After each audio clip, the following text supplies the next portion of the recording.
In front of me is Sony Xperia 1 Mark V, and today I would like to show you how you can rename it.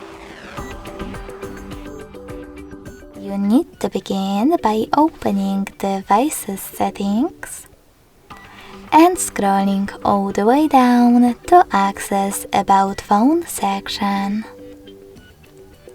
Then click on Device Name and type in wherever you wish to.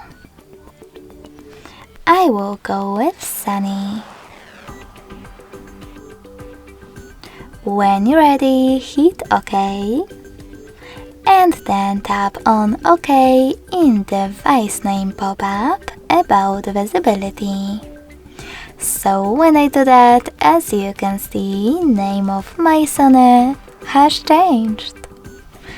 Thanks so much for watching. If you enjoyed this video, don't forget to leave a like, comment and subscribe. Bye!